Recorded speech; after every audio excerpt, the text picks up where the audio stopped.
अस्सलामुअलैकुम viewers. Chapter number है हमारे पास 7 और टॉपिक है हमारे पास पाइथागोरस थ्योरम। पाइथागोरस थ्योरम जो है वो राइट ट्रायंगल पे यूज़ होता है। राइट ट्रायंगल वो होती है हमारे पास जिसका एंगल जो है वो 90 डिग्री हो। यानी हम लेट कर लेते हैं, ये हमारे पास है ट्रायंगल।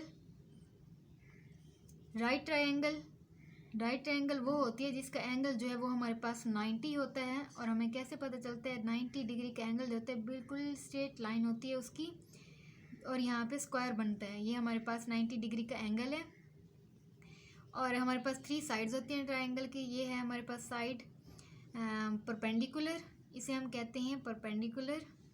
और ये हमारे पास होती है बेस, और ये हमारे पास है हाइपोटेन्यूस जिसे हम हाइपो कहते हैं। और ये साइड हाइपो जो होता है वो हमारे पास लॉन्गेस्ट साइड होती है ट्रायंगल की। और ये जो होता है इक्वल टू होता है किसके, इन दो साइड्स के सम के। यानी अगर हम इस तरह लिखें इसे हम नाम दे देते हैं ए का, ये हमारे पास है बी का नाम दे देते हैं इसे, और इसे नाम दे देते हैं सी का। यानी अगर हम फार्मूला इसका क्रिएट करेंगे तो हमारे पास बनेगा C square is equal to A square plus B square. यानी इन दोनों का सम और स्क्वायर जो है वो किसके इक्वल होगा, जो लॉन्गेस्ट साइड होगी उसके इक्वल होगा हाइपोटेनस। ये हाइपोटेनस का फार्मूला है। और ये किस लिए यूज़ होता है, ये मिसिंग साइड फाइंड करने के लिए यूज़ होता है। यानी हमें राइट एंगल दी हुई होगी, इनमें से कोई दो साइड दी हुई होंगी, हम क्या करेंगे जो मिसिंग होगी वो फाइंड करेंगे। या तो हाइपो गिवन होगा या फिर बेस। हम परपेंडिकुलर फाइंड करेंगे, अगर परपेंडिकुलर और हाइपो गिवन होगा तो फिर हम क्या करेंगे, बेस फाइंड करेंगे। इन अ राइट ट्रायंगल क्योंकि हमारे पास एंगल राइट ट्रायंगल में 90 डिग्री होता है, तो इन अ राइट ट्रायंगल 3 साइड्स, हमारे पास 3 साइड्स गिवन होती हैं। 3 साइड्स कौन कैसे, ए बी सी, हम कोई भी नाम दे देते हैं इसे, सच दैट इस तरह से कि सी स्क्वायर जो होता है वो किसके इक्वल होता है, A square plus B square के इक्वल होता है। Where hypotenuse is the longest side of right angle triangle। Right triangle में हाइपोटेन्यूस जो है वो लॉन्गेस्ट साइड होती है हमारी। और इसके अलावा हम क्या करते हैं, ये किस लिए यूज़ करते हैं, मिसिंग साइड फाइंड करने के लिए। It helps to find missing side of right triangle.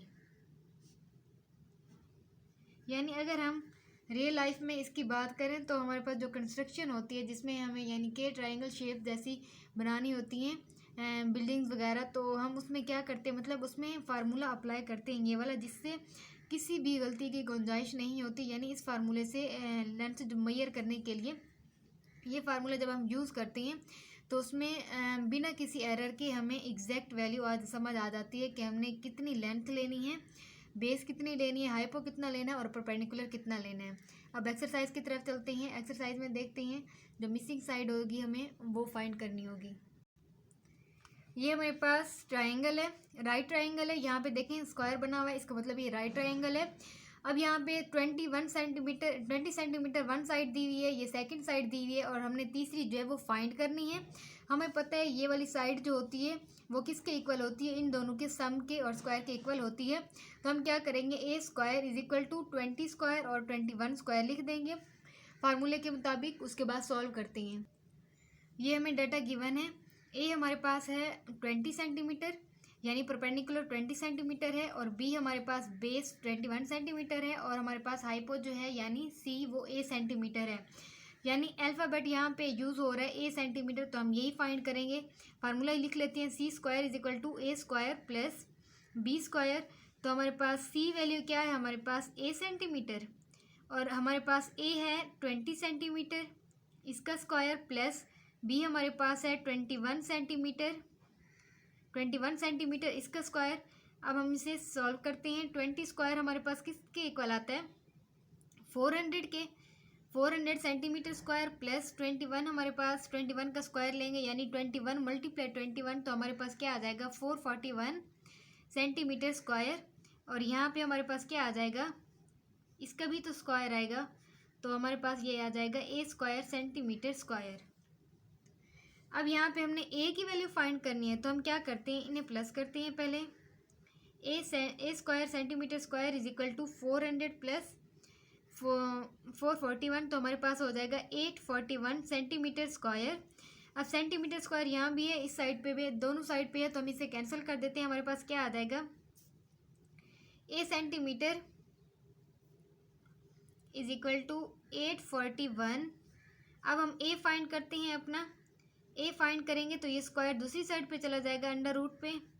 841 तो हम स्क्वायर लेंगे, जब अंडर रूट लेंगे इसका क्या आ जाएगा 29 सेंटीमीटर। और हमें पता है कि जो लेंथ होती है वो सेंटीमीटर में, अगर ये दी हुई है तो जाहिर है ये भी सेंटीमीटर में होगी।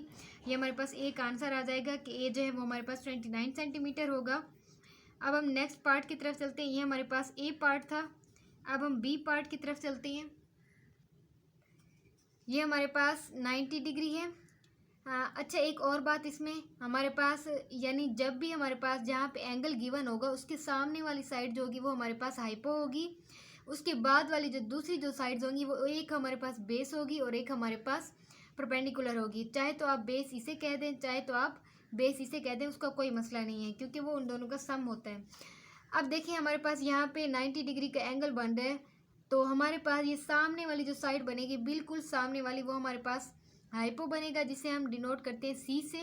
और हमारे पास एक साइड इनमें से बेस होगी और एक साइड परपेंडिकुलर। आप चाहे तो इसे बेस रख लें, चाहे तो इसे बेस रख लें, उसका कोई फ़र्क नहीं पड़ेगा। लेकिन अगर आप हाइपो गलत ले रही हैं तो फिर उसका बहुत ज़्यादा फ़र्क पड़ता है और आपका आंसर जो है वो गलत आ सकता है। तो हम क्या करते हैं, जो हमारे पास 90 डिग्री का एंगल होगा उसके सामने वाली साइड हमारे पास हाइपो होगी और एक साइड हम बेस कह देते हैं इसे, ये हमारे पास बी है, और दूसरी साइड हमारे पास ए है, ये हमारे पास परपेंडिकुलर है। अब ए हमारे पास 35 है, बी हमारे पास 12 है और सी हमने फाइंड करना है। फार्मूला अप्लाई करते हैं इसी पे। C square is equal to A square plus B square. अब सी स्क्वायर है हमारे पास 20 सेंटीमीटर, इसका square is equal to A हमारे पास है 35 सेंटीमीटर, इसका स्क्वायर प्लस, अगर आप सेंटीमीटर नहीं भी लिखना चाहते लास्ट में लिख दें, कोई मसला नहीं है, यहाँ सिंपल वैल्यूज़ लिख दें। 12 सेंटीमीटर इसका स्क्वायर। अब हमारे पास B square centimetre square is equal to 35 का स्क्वायर हमारे पास क्या आ जाएगा 225 सेंटीमीटर स्क्वायर, प्लस 12 का हमारे पास आ जाएगा 144 सेंटीमीटर स्क्वायर। दोनों को प्लस कर देते हैं, हमारे पास आ जाएगा यहाँ पे 1369 सेंटीमीटर स्क्वायर, 369 सेंटीमीटर स्क्वायर। यहाँ पे आएगा हमारे पास 1225 सेंटीमीटर स्क्वायर, तो यहाँ पे हमारे पास 1369 सेंटीमीटर स्क्वायर बन जाएगा। तो हमने बी फाइंड करना है, तो हम दूसरी साइड पे अंडर रूट लेकर जाते हैं स्क्वायर इसका, यानी स्क्वायर कैंसिल करने के लिए क्या करते हैं हम अंडर रूट ही लेते हैं ना, तो हम इसका स्क्वायर जो कैंसिल कर देंगे, यानी अंडर रूट लेंगे तो स्क्वायर इसका कैंसिल हो जाएगा, इसका अंडर रूट लेंगे तो हमारे पास क्या आ जाएगा 1396 सेंटीमीटर स्क्वायर, और हमारे पास ये आ जाएगा कंप्लीट स्क्वायर 37 सेंटीमीटर का स्क्वायर आ जाएगा, यानी बी हमारे पास क्या आ जाएगा 37 centimetre square centimetre. C part है हमारे पास 10 सेंटीमीटर, एक साइड हमारे पास दूसरी साइड है। और सबसे पहले हम क्या करते हैं, जब भी सॉल्व करते हैं सबसे पहले हम अपना हाइपो देख लेते हैं। ये एंगल है, एंगल के सामने वाली साइड हमारे पास हाइपो होगी और इन दोनों में से एक हमारे पास बेस होगी और एक हमारे पास परपेंडिकुलर। इसे हम ए का नाम दे देते हैं, इसे बी का, और ये हमारे पास सी बन जाएगा। यानी ये हाइपो है, हाइपो का square is equal to A square plus B square. Solve करते हैं, हमारे पास formula C square is equal to A square plus B square. C हमारे पास है 60 सेंटीमीटर, इसका square is equal to A हमारे पास है 12 स्क्वायर प्लस बी हमारे पास है 10 स्क्वायर। तो C square is equal to क्या आ जाएगा हमारे पास 12 ज़ार 144 प्लस 10 ज़ार 100 इज इक्वल टू 144 प्लस 100 हमारे पास क्या आ जाएगा 244, और हमारे पास ये सी स्क्वायर। अब हमने सी फाइंड करना है तो इसका स्क्वायर दूसरी साइड पे ले जाएंगे या फिर अंडर रूट ले लेंगे हम 244, तो हमारे पास ये क्या आ जाएगा 15.6 सेंटीमीटर हमारे पास ये सी आ जाएगा। आप सेंटीमीटर अगर यहाँ पे ना लगाए लास्ट पे लगा दें तो कोई मसला नहीं है। ये हमारे पास सी का आंसर आ जाएगा। इसी तरह हम डी पार्ट सॉल्व करते हैं।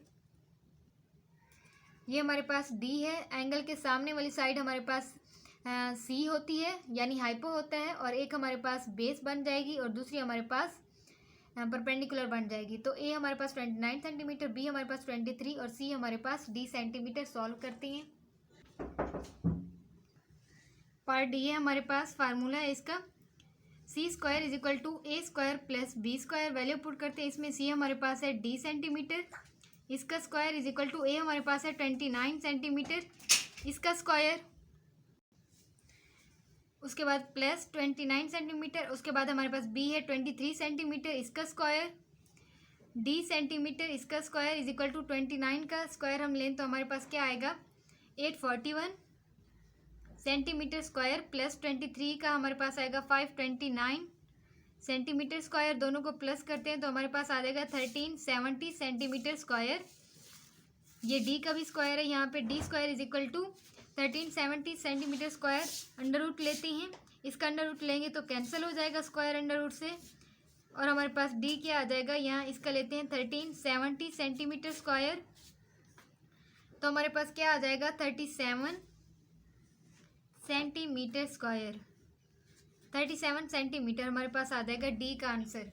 क्वेश्चन नंबर 1 जो है कंप्लीट सॉल्व हो चुके हैं। नेक्स्ट वीडियो में इंशाल्लाह क्वेश्चन नंबर 2 करेंगे। अल्लाह हाफिज़।